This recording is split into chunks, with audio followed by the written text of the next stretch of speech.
اور تمام انسانوں سے۔ جھانک لیجئے دل میں، صورتحال یہ ہے یا نہیں ہے؟ کیوں محبوب ہو جائیں؟ اس لیے کہ آپ کے ذریعے ہدایت ملی ہے، آپ کے ذریعے ہم اللہ سے جڑے ہیں، اور آپ کو معلوم ہے دنیا میں کوئی شے ہدایت نہیں، نعمت نہیں ہے جب تک کہ نعمت ہدایت نہ ہو۔ اگر صحت اچھی ہے، ہدایت نہیں ہے، تو بدماشیاں کریں گے، کیا کریں گے؟ آپ کو معلوم ہے صحت اچھی جو ہے کدھر جا کے کھپے گی اگر ہدایت نہیں ہے۔ اگر دولت ہے، ہدایت نہیں، کیا کریں؟ گلچھرے اڑائیں گے، عیاشیاں کریں گے، لوگوں پر اپنی دولت کا روب گانٹیں گے۔ اولاد ہے، ہدایت نہیں ہے، یہ اولاد سہان روح بھی بن جائے گی کہیں آپ کے لیے۔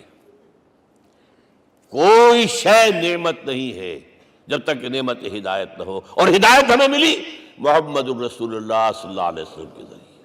تو آپ سے بڑھ کر محبوب کون ہوگا؟ اس کے ضمن میں ایک بڑا پیارا واقعہ آتا ہے۔ حضرت عمر سے پوچھتے ہیں حضور ایک مرتبہ، عمر تمہیں مجھ سے کتنی محبت ہے؟ اندازہ کیجئے کہ اس قدر اپنائیت کسی سے ہوتی ہے تب یہ سوال ہوتا ہے، عمر تمہیں مجھ سے کتنی محبت ہے؟ عرض کیا حضور مجھے آپ دنیا کے ہر انسان سے زیادہ محبوب ہیں۔ فرمایا اور اپنی جان سے؟ ذرا سا توقف کیا، دل میں جھانکا، ہاں حضور اب میں یہ بھی کہتا ہوں کہ میری جان سے بھی زیادہ عزیز ہے مجھے۔ آپ نے فرمایا الان عمر اب پہنچے ہو جو مقام ہے، اب درکار ہے، جو مطلوب ہے۔ تو محبت اس درجے کی، اطاعت اس درجے کی اگر نہیں ہے تو ایمان نہیں ہے۔ ہاں قانونی ایمان ہے، اب مسلمان ہے، اللہ کا شکر ہے، بہت بڑا فضل ہے۔ اب اگلے بات پر آئیے، الضروح، ان کی توقیر، ان کی تعظیم کرے۔ یہ تعظیم کس درجے میں؟ اب وقت بہت کم ہے، میں صرف آپ کو سورہ حجرات سے مثال دے رہا ہوں۔ فرمایا گیا یا ایھا الذین آمنوا لا ترفعوا اصواتکم فوق صوت النبی ولا تجہروا لہ بالقول کجہر بعضکم لبعض ان تحبط اعمالکم وانتم لا تشعرون۔ اے ایمان والو، کبھی اپنی آواز کو حضور کی آواز سے بلند تر نہ کر دینا۔ کبھی جس طرح بلند آواز سے ایک دوسرے سے بات کرتے ہو ایسے نہ کر بیٹھنا، مبادا تمہارے سارے اعمال حبط ہو جائیں اور تمہیں پتہ بھی نہ چلے۔ تم تو کہو گے میں نے کوئی گناہ کبیرہ تو نہیں کیا، میں نے کوئی ڈاکہ نہیں ڈالا، چوری نہیں کی، کوئی زنا نہیں کیا، کوئی شراب نہیں پی، لیکن یہ سوء ادب لا ترفعوا اصواتکم فوق صوت النبی ولا تجہروا لہ بالقول کجہر بعضکم لبعض ان تحبط اعمالکم وانتم لا تشعرون۔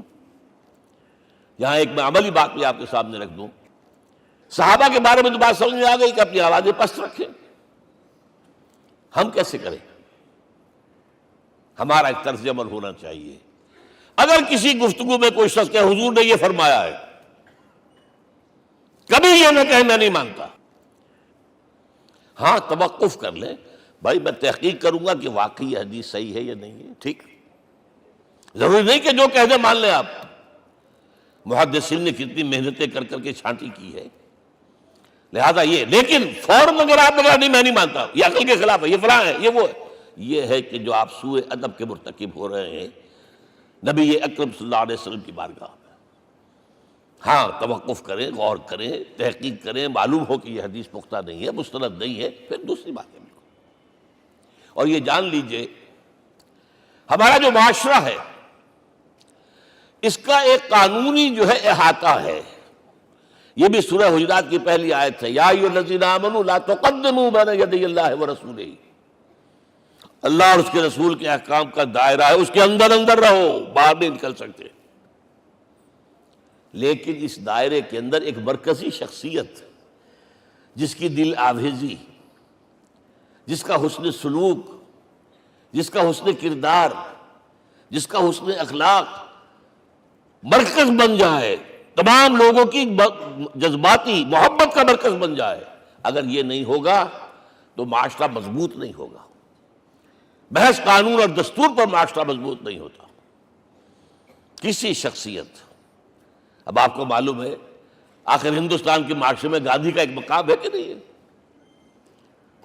آخر یہ سارا معاملہ چل رہا ہے اسی کے گرد کے نہیں؟ ماؤ سے تنگ کے معاملہ ہے ہی کہ نہیں ہے؟ یہ سارا معاملہ دنیا میں عام لوگ کہہ دیتے، ریشنلسٹ لوگ، کہ ان چیزوں کی کیا ضرورت ہے بھائی، قانون دیکھنا چاہیے، دستور دیکھنا چاہیے، حکم دیکھنا نہیں بھائی، جذباتی وابستگی کہ ایک ہستی تو ایسی ہو کہ جس کے کچھ کہنے پر فوراً زبانیں بند ہو جائیں۔ اور اس کا نقشہ میں سعودی عرب میں دیکھتا ہوں، اگر وہاں کے دو بدو لڑ رہے ہوں صف اور ایک دوسرے کو کھانے کو دوڑ رہے ہوں، کوئی شخص کہتے صلی علی النبی، فوراً خاموش۔ معلوم ہوتا ہے آگ کے اوپر کسی نے پانی ڈال دیا، خاموش، صلی علی النبی، صرف یہ کہنے سے۔ یہ جذباتی وابستگی اگر محمد سے نہیں ہے صلی اللہ علیہ وسلم تو آپ کا معاشرہ کبھی مضبوط نہیں ہوگا۔ یہ مرکزی شخصیت، یہ مرکز ہے، اسی لیے ان کے احترام کا یہ درجہ ہے، کیونکہ اس سے کیا ہوگا، تمہارا شیرازہ بکھر جائے گا۔ اگر ان کے ساتھ جذباتی محبت نہیں ہوگی تمہارا شیرازہ بکھر جائے گا۔ یہ آیا معاملہ۔ اب میں آپ کو بتانا چاہتا ہوں تہذیب ہمارے ہاں اصل میں بدقسمتی سے ہم سیرت کی تقریریں کرتے ہیں، حضور کی عظمت بیان کرنے کی کوشش کرتے ہیں۔ کچھ لوگ تو خیر حضور کی زلفیں ہیں، حضور کی آنکھیں ہیں، حضور کی کملی ہے، حضور کا سایہ نہیں تھا وغیرہ، یہ باتیں اپنی جگہ ہیں، ہر چیز ٹھیک ہے، لیکن یہ جان لیجئے حضور کی اصل عظمت ایک نبی اور رسول کی حیثیت سے ہے، اور وہ شے وہ ہے جہاں جبرائیل کے بھی پر جل رہے ہیں، اس کی حقیقت کون جانتا ہے؟ میں ایک مثال دے رہا ہوں آپ کو کہ حضور 100 میں وصال رکھا کرتے تھے۔ آج روزہ رکھا، شام کو افطار نہیں کیا، وہ رات کو چل رہا ہے روزہ، اگلے روز پھر وہ کنٹینیو کر رہا ہے شام تک، 2 دن کا 100 میں وصال، 3 دن کا بھی رکھتے تھے۔ صحابہ نے اجازت چاہی، حضور ہمیں بھی اجازت دے دیں، نہیں، آج کے حضور آپ تو رکھتے ہیں، ہمیں منع کرتے ہیں۔ اب سنیے، ایکم مثلی، تمہیں سے کون ہے مجھ جیسا؟ ابھی تو عند ربی، میں تو اپنے رب کے پاس رات گزارتا ہوں، ہوا یطعمنی ویسقین، وہ مجھے کھلاتا اور پلاتا ہے۔ کیا سمجھیں گے ہم؟ کیا ہماری سمجھ میں آئے گا؟ یہ معاملہ نبوت کے جو اسرار و رموز ہیں، ان کا جو مقام اور مرتبہ ہے، وہ کوئی نبی پہچان سکتا، غیر نبی تو پہچان ہی نہیں سکتا۔ ایک ڈاکٹر کا کیا مقام ہے اپنے فن میں، وہ کوئی ڈاکٹر ہی سمجھ سکے گا نا، غیر ڈاکٹر کہاں سمجھے گا؟ اور حقیقت میں وہی سمجھے گا جو اس سے بھی اوپر کا ڈاکٹر ہے، نیچے والا تو نہیں سمجھ سکتا۔ جو کمتر ہے وہ تو صرف اوپر دیکھے گا، اللہ اللہ خیر صلی اللہ، جو اوپر ہے اور ظاہر ہے محمد سے اوپر کوئی نہیں صلی اللہ علیہ وسلم۔ یہی وجہ ہے، دیکھیے شیخ سعدی کو کیا کہنا پڑا، یا صاحب الجمال و یا سید البشر من وجهك المرير لقد نور القمر لا يمكن الثناء كما كان حقه بعد از خدا بزرگ توئی قصہ مختصر۔ اے محمد صلی اللہ علیہ وسلم، آپ کی ثنا جیسے کہ حق ہے ہو ہی نہیں سکتی۔ غالب اس سے بھی آگے گیا ہے، میں بات ابھی آپ کو سناتا ہوں شعر اس کا۔ آپ کی ثنا کا حق ادا ہو ہی نہیں سکتا، بس ہم یہ جانتے ہیں اللہ کے بعد آپ کا مقام۔ غالب جو آگے گیا ہے کہتا ہے، غالب ثنائے خواجہ بیزداں گزاشتیم، کہاں ذات پاک مرتبہ دان محمد است۔ اے غالب، ہم نے تو حضور کی ثنا تو اللہ کے حوالے کر دی ہے، اس لیے کہ وہی ذات پاک جانتا ہے مرتبہ محمد کا کیا ہے صلی اللہ علیہ وسلم۔ ہم بیان کرنے کی کوشش کریں گے تو توہین کر بیٹھیں گے۔ ایک لطیفہ ہے، ایک بیچارہ کوئی دیہاتی کہیں پھنسا ہوا تھا کسی جگہ، تھکا ہوا چل رہا تھا، ڈپٹی کمشنر صاحب جا رہے تھے، کار میں بٹھا لیا۔ اب اس نے کہا، پتر تینوں اللہ پٹواری کرے۔ اب اس غریب کے جو ہے اس کے ذہن میں تو پٹواری سے اوپر تو کچھ ہے ہی نہیں، اس کے قلم سے جو ہے ادھر کا انتقال ادھر ہو گیا، ادھر کی ضرور ادھر چلی گئی۔ تو اس ڈی سی کو وہ تعریف کر رہا ہے اپنے سمجھ کے مطابق، پٹواری کرے تو ہم کہیں پٹواری والا معاملہ نہ کریں۔ ہاں، ایک پہلو ایسا ہے جس کے حوالے سے حضور کی عظمت ہماری سمجھ میں آئے گی۔ حضور ایک انسان کی حیثیت سے کیا تھے؟ ایک باپ کی حیثیت سے آپ کا کیا طرز عمل تھا؟ ذرا یاد کیجئے، جگر گوشہ رسول حضرت فاطمہ بطول رضی اللہ تعالیٰ عنہ وہ حاضر ہوتی ہے، ابا جان دیکھیے چکی پیس پیس کر یہ گھٹے پڑ گئے میرے ہاتھ میں، یہ کنویں سے پانی لاتی ہوں، مشکیزیں کہ یہاں پر بندیاں پڑ گئی۔ حضور اب تو عام لوگوں پر بھی آسانیاں ہیں، لوگوں کے ہاں غلام آ گئے ہیں، کنیزیں آ گئی ہیں، مال و دولت آ گئی ہے، مجھے بھی کوئی غلام کنیز عطا ہو جائے۔ اور آپ کو معلوم ہے یہ لخت جگر نور چشم محمد کی سب سے پیاری بیٹی صلی اللہ علیہ وسلم، کوئی شک نہیں اس میں، فاطمہ، کیا بیتی ہوگی حضور کے قلب پر۔ لیکن فرمایا کیا بیٹی، یہ دنیا کی چیزیں ہمارے لیے نہیں ہیں، میں تمہیں اس سے بہتر شے دیتا ہوں، تسبیح فاطمہ، ہر نماز کے بعد 33 مرتبہ سبحان اللہ، 33 مرتبہ الحمدللہ، 33 مرتبہ اللہ اکبر کہہ لیا کرو۔ لیکن سوچ لیجئے دل پر کیا گزری ہوگی صلی اللہ علیہ وسلم۔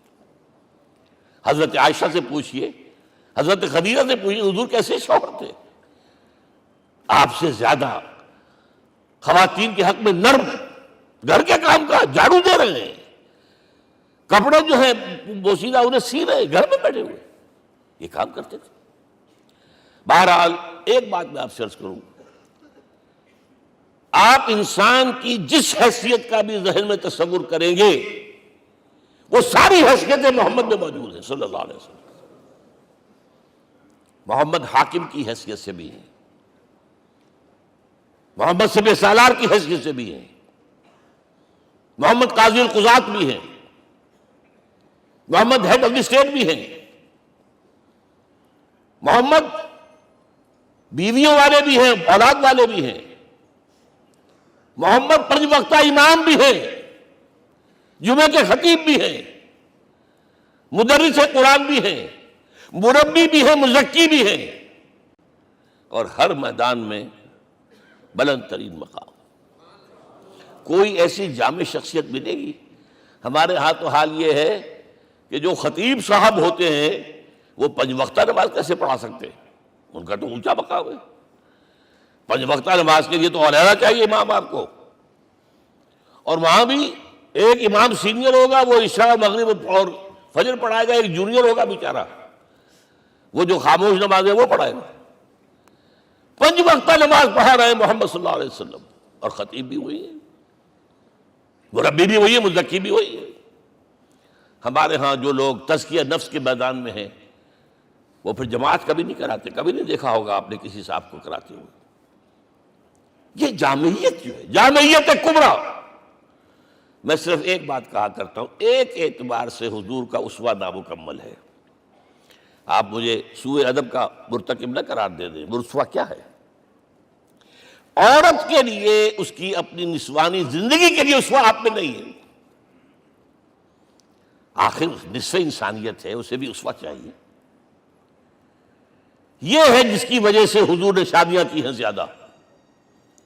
خواتین کے لیے اسوہ حضور کے ازواج مطہرات ہیں، اور ان میں سب سے بڑھ کر جو بالکل یوں سمجھیے کہ آغاز کے اندر نوجوانی میں آ گئی ہیں حضور کی خدمت میں، نہایت ذہین و فطین، انہوں نے پھر عورت کی زندگی کے لیے حضور کا جو طرز عمل تھا وہ انہوں نے بیان کیا نا۔ اس لیے سورہ احزاب کے اندر اس کا تذکرہ ہے، جہاں یہ آتا ہے لقد کان لکم فی رسول اللہ اسوۃ حسنہ، وہیں پر یا نساء النبی لستن کاحد من النساء، اے نبی کی بیویوں تم عام عورتوں کے مانند نہیں ہو، تمہیں تو اسوہ بننا ہے امت کے لیے۔ اب اس سے اگلا قدم میں بڑھا رہا ہوں آگے، اور اس کے ساتھ جڑ جائے گی تیسری بات۔ تیسری بات کیا ہے؟ وَنَصَرُوهُ، اس کی مدد کریں صلی اللہ علیہ وسلم۔ پہلی بات تو یہ نوٹ کیجئے، حضور انتہائی غیور انسان تھے، انتہائی غیور۔ یہ کہا جاتا ہے کہ اگر حضور گھوڑے اس میں سوار ہوتے تھے اونٹ پر اور آپ کا کوڑا نیچے گر گیا تو آپ یہ کسی سے نہیں کہتے تھے کہ ذرا یہ میرا کوڑا مجھے پکڑا دینا، یہ بھی گوارا نہیں تھا، آپ اونٹ بٹھا کر نیچے اتر کر اپنا کوڑا خود اٹھاتے تھے۔ کسی سے اپنے ذاتی کام کے لیے کوئی مدد مانگنا امکان ہی نہیں۔ بلکہ ایک واقعہ تو وہ ہے جب بھی میں تذکرہ کرتا ہوں میری آنکھوں میں آنسو آ جاتے ہیں۔ یہ ہجرت کے وقت کا واقعہ ہے۔ آپ کو معلوم ہے حضور نے تمام مسلمانوں کو مکے سے جانے کی اجازت دے دی، چلے جاؤ مدینے، چلے جاؤ مدینے، آپ خود تھے موجود، اس لیے کہ رسول اپنے مقام کو نہیں چھوڑ سکتا وداؤٹ ایکسپریس پرمیشن فرام اللہ سبحانہ و تعالی۔ اب حضرت ابوبکر پوچھ رہے ہیں حضور اجازت آ گئی؟ نہیں آئی، آ گئی نہیں آئی، دن گزر رہے ہیں۔ حضرت عائشہ کی روایت ہے کہ ایک روز ہم نے دیکھا دوپہر کے وقت آ رہے ہیں حضور، کپڑے سے اپنا سر جو ہے ڈھانپا ہوا ہے۔ عرب میں دوپہر کے وقت وزٹ کرنا جو ہے یہ ان کے خلاف دستور ہے، ان کی تہذیب کے خلاف ہے، یہ قیلولے کا وقت ہوتا۔ تو حیران ہوئے، آتے ہی فرمایا ابوبکر ہجرت کی اجازت ہو گئی۔ اب انتہائی خوشی سے اور بڑی امید میں کہ بڑی شاباش ملے گی، حضرت ابوبکر فرماتے ہیں، عرض کرتے ہیں حضور میں نے 2 اونٹیاں تیار کر رکھی ہیں، خوب کھلا پلا کے انہیں فرما کیا ہوا ہے، یہ ہجرت میں ہمارے کام آئے گی۔ حضور تھوڑا سا توقع فرماتے ہیں، پھر کہتے ہیں اچھا ٹھیک ہے، ایک میں استعمال کروں گا لیکن میں اس کی قیمت ادا کروں گا۔ حضرت ابوبکر رو پڑے، حضور مجھ سے یہ مغایرت، سائے کے تناب کے ساتھ رہنے والا، اس سے یہ مغایرت، ذرا سے اشارے پر اپنی کم سن بیٹی پیش کر دی نکاح کے اندر، اس سے یہ مغایرت، رو پڑے۔ لیکن حضور کی اپنی غیرت تھی، میں قیمت دوں گا۔ اب بتائیے مدد کا کے لیے درکار تھی؟ مدد تھی ان کے مشن کے لیے۔ مشن 2 حصوں میں تھا، اس کو جانیے، آج کچھ علمی باتیں آ رہی ہیں۔ حضور کے مشن کے 2 حصے، ایک ابتدائی جو تمام انبیاء اور رسول کا تھا، ایک تکمیلی جو صرف محمد کا صلی اللہ علیہ وسلم۔ ابتدائی کیا ہے؟ اللہ کی طرف دعوت، تبلیغ، جو دعوت قبول کر لیں ان کے لیے بشارت، بشیر کہ تمہارے لیے آخرت میں جنت ہے، نعمتیں ہیں، رد کر دیں ان کے لیے نذیر، خبردار کرنے والے، جہنم کے لیے تیاری کر لو، داعی اللہ، اللہ کی طرف بلانے والے، سراجا منیرا، روشنی کے چراغ۔ یہ حیثیتیں مشترک ہے تمام انبیاء کرام۔ تمام انبیاء بشیر بھی تھے، نذیر بھی تھے، داعی بھی تھے، سراج منیر بھی تھے، اگرچہ ان تمام حیثیتوں میں بھی حضور کا سب سے اونچا مقام علیحدہ نمایاں ہے، لیکن حیثیتیں بنیادی طور پر مشترک۔ ایک حیثیت تکمیلی، اور وہ کیا ہے؟ اے نبی جو دین آپ کو دیا گیا ہے، صرف تبلیغ نہیں، صرف تعلیم نہیں، اس کو قائم کر کے دکھاؤ نظام زندگی کی حیثیت سے۔ 3 مرتبہ قرآن میں یہ الفاظ حضور کے لیے آئے ہیں، هو الذی ارسل رسولہ بالہدی ودین الحق لیظہرہ علی الدین کلہ۔ 3 دفعہ سورہ توبہ میں یہ الفاظ آئے، سورہ صف میں یہ الفاظ آئے، سورہ فتح میں یہ الفاظ آئے۔ وہی اللہ جس نے بھیجا ہے اپنے رسول کو صلی اللہ علیہ وسلم، الہدا قرآن حکیم، ہدایت کاملہ، اور نمبر 2 دین حق۔ یہ 2 چیزیں دے کر بھیجا، کس لیے؟ تاکہ اس دین کو غالب کرے پورے نظام زندگی پر۔ یہ معاملہ ذرا سوچئے، اور یہ حضور کے لیے 3 دفعہ، اور کسی اور نبی کے لیے 1 دفعہ بھی نہیں۔ قرآن مجید کے اس نقطے کو ذہن نشین کر لیجیے۔ اصل میں یہ کیا ہے؟ اسے ہم یوں کہیں گے، ایک ہے نبوت و رسالت، ایک ہے تکمیل نبوت و رسالت۔ ہمارے ہاں ختم نبوت کے اوپر تو زور دیا گیا ہے، اور صحیح دیا گیا ہے، ایمان کا ہمارا جز ہے۔ حضور کے بعد کسی نے بھی دعویٰ کیا نبوت کا، وہ جھوٹا کذاب دجال، جس نے مانا وہ بہرحال دائرہ اسلام سے خارج ہے، اور جو بھی کچھ ہوا کرے وہ۔ یہ چونکہ قانونی بات تھی اس لیے اس کا حق ادا کیا علماء کرام نے، واقعہ یہ ہے کہ اس میں کوئی کمی نہیں رکھی، لیکن حضور کی فضیلت اس میں نہیں ہے۔ فرض کیجئے کہ نبوت چلی آ رہی تھی ہموار طور پر، ایک جگہ آ کے ختم ہو گئی، تو فضیلت کون سی ہوئی؟ نہیں، نبوت و رسالت تدریجاً ترقی کرتے ہوئے اپنے نقطۂ عروج کو پہنچ کر ختم ہوئی. یہ ہے فضیلت. اب آپ سوچئے الہدا دیا گیا حضور کو تو کیا تورات میں ہدایت نہیں تھی؟ سورہ اعراف کی آیت ہے، سورہ مائدہ کی، انا انزلنا التوراۃ فیہا ھدی و نور. ہم نے نازل کی تھی تورات، اس میں ہدایت بھی تھی، نور بھی تھا. ہم مانتے ہیں اللہ کی کتاب تھی. وہی فرمایا ہے انجیل فیہا ھدی و نور، اس میں ہدایت بھی تھی، نور بھی تھا. پھر یہ الہدا قرآن آیا. یہ کیا ہے؟ ہدایت نے درجہ بدرجہ ترقی کرتے ہوئے قرآن میں آ کر کامل ہو گئی. ہدایت کامل. وجہ کیا ہے؟ انسان کا شعور بھی تو درجہ بدرجہ بڑھا ہے. ایک وقت تھا ہمارا بچپن تھا، فکر کے اعتبار سے، سوچ کے اعتبار سے، علم کے اعتبار سے. ہمارے آباء و اجداد کبھی جو رہتے تھے گھروں کے اندر یا کبھی آئے ہیں تو کیا تھا ان کے پاس؟ اب اس وقت جو ہے کسی کو آپ پرائمری کے بچے کو پی ایچ ڈی ڈاکٹر رکھ دیجئے ٹیوٹر، تو کیا پڑھائے گا؟ پڑھائے گا تو وہی جو پرائمری کا بچہ سمجھ سکے. لہذا وہ جو کہا گیا تھا آدم کو اس زمین کی خلافت دیتے، فَإِمَّا يَأْتِيَنَّكُم مِّنِّي هُدًى فَمَن تَبِعَ هُدَايَ فَلَا خَوْفٌ عَلَيْهِمْ وَلَا هُمْ يَحْزَنُونَ. یہ ہدایت رفتہ رفتہ آئے گی آئے گی آئے گی آئے گی. اور یہ بات جان لیجئے، پروفیسر ڈاکٹر محمد شریف نے جو کتاب لکھی ہے فلسفے کی تاریخ پر، اس میں بتایا ہے کہ 1200 برس انسانی تاریخ کے بہت ہی پروڈکٹیو ہے فلسفیانہ فکر کے لیے. From 600 BC to 600 AD 1200 years سارے فلسفے اسی میں پیدا ہوئے.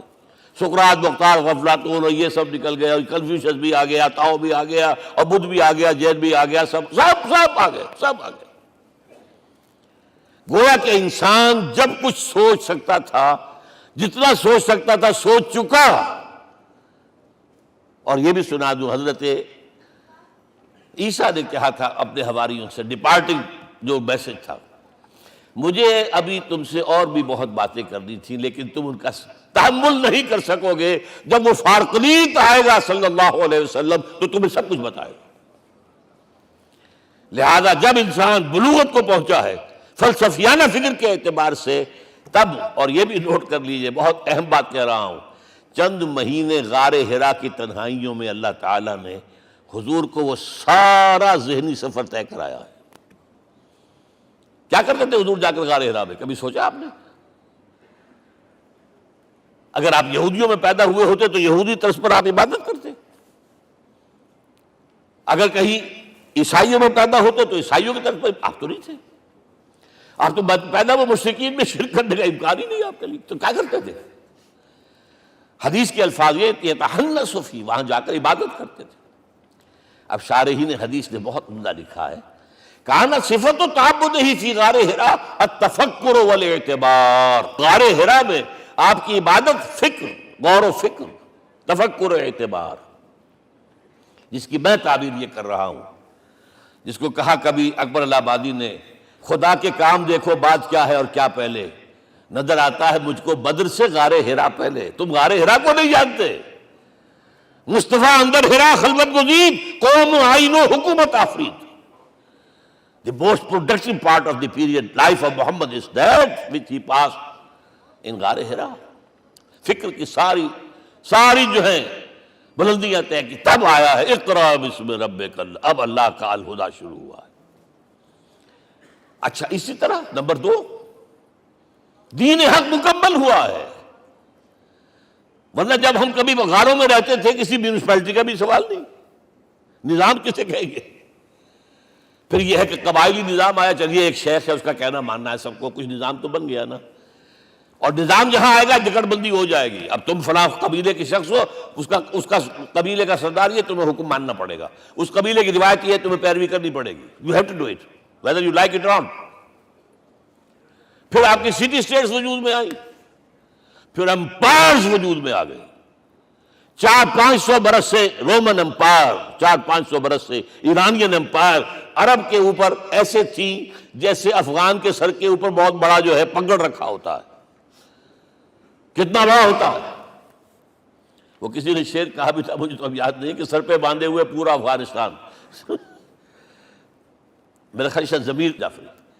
تو کیا تھا یہ جزیرہ نما عرب، یہ جزیرہ کہلاتا ہے، الجزیرہ. الجزیرہ اس لیے کہ نیچے آپ کو معلوم ہے بحیرہ عرب، ادھر جو ہے خلیج آ رہی ہے آخر تک، ادھر سے بحیرہ قلزم جا رہا ہے، اور پھر خلیج عقبہ آ گئی ہے، تو یہ سارا جو ہے جزیرہ نما ہے، اس سے پیننسولا.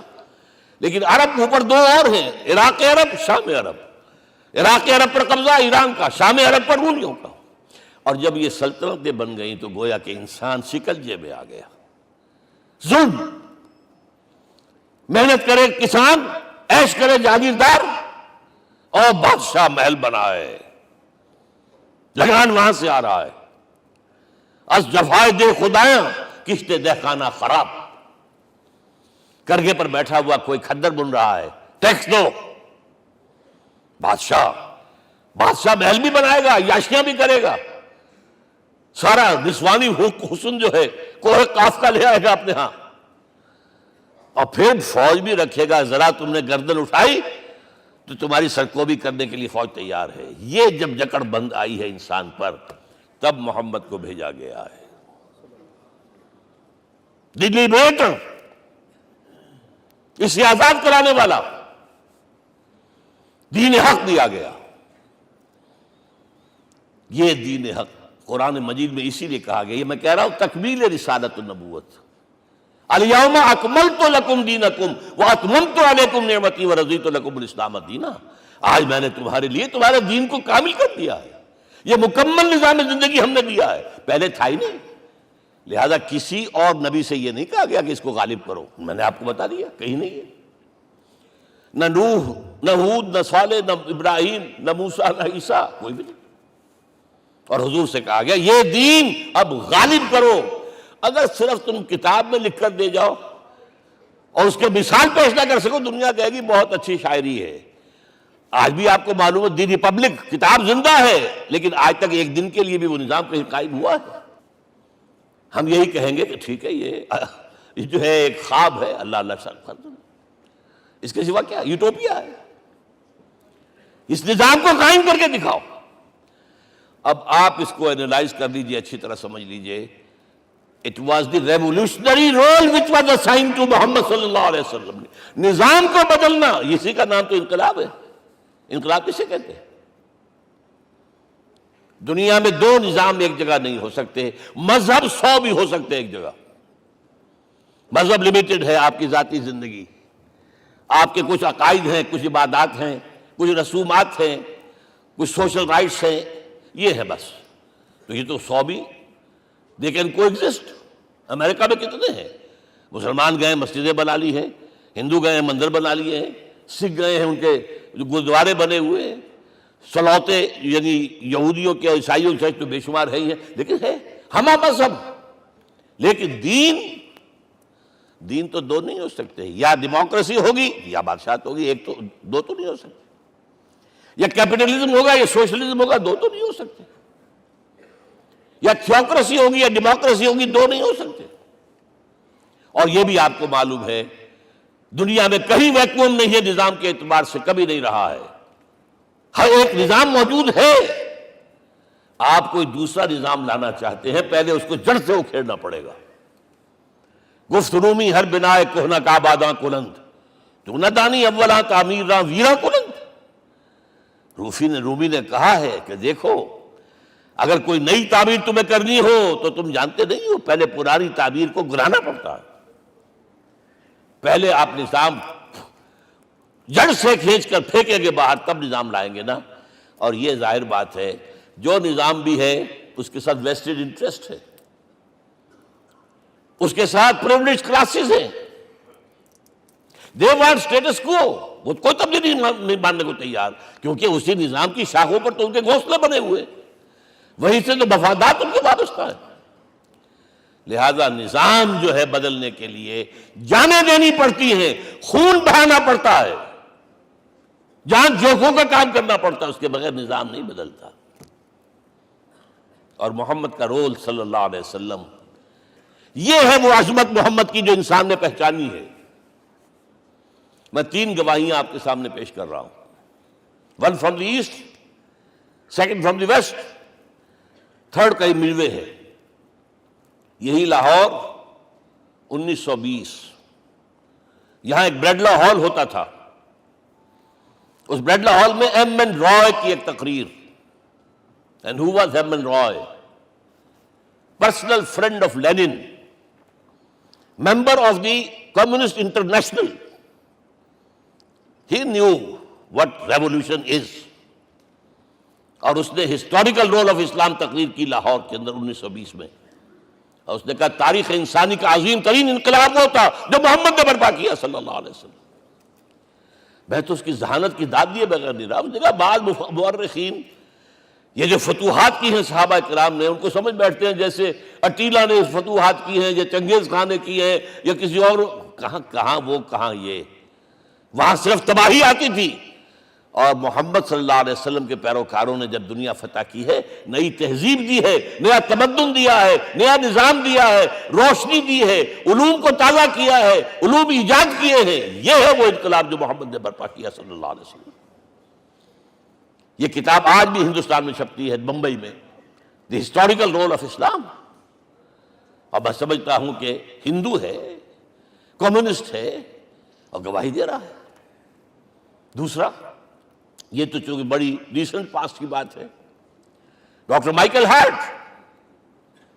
ایک کتاب لکھتا ہے دی 100، اور اس کا سب ٹائٹل کیا ہے؟ A selection and gradation of the 100 most influential personalities of the human race, human history. پوری انسانی نسل میں سے ان لوگوں کو چن لو جنہوں نے اس کی تاریخ کے دھارے کے رخ کو موڑا ہو. ادھر جا رہا تھا ادھر کر دیا، ادھر جا رہا تھا ادھر کر دیا. جن لوگوں نے بھی تاریخ کا دھارا موڑا، پہلے سلیکٹ کر لو، سلیکشن. 100 آدمی کا نام آ گئے، اب گریڈیشن، ان میں سب سے زیادہ کس نے کیا؟ اور ٹاپ پر لایا محمد کو صلی اللہ علیہ وسلم. یہ کتاب تو اویلیبل ہے، پڑھیے. اور چونکہ عیسائی ہے اور حضرت عیسیٰ کو نمبر 3 پر لے گیا، غور کیجئے. نمبر 2 پر لایا نیوٹن کو، بابائے طبیعیات. اور پھر کہتا ہے naturally I O an explanation. میں عیسائی ہوتے ہوئے I'm placing Muhammad at top. How? This is because, یہ لفظ یاد کیجئے, this is because he is the only person supremely successful in both the religious and secular fields. ذہانت، وہ زندگی جو آج تقسیم کر دی گئی ہے، یہ مذہبی زندگی ہے، یہ سیکولر ہے، یہ ریاست ہے، قانون ہے، یہ ہے، وہ اس کو علیحدہ رکھو بھائی، مذہب کو علیحدہ رکھو. وہ کہتے ہیں کہ یا تو مجھے ملتا ہے کہ وہ آدمی جو ادھر اونچا ہے تو دوسری طرف نیچا ہے، کچھ بھی نہیں. ادھر اونچا ہے تو ادھر کچھ نہیں.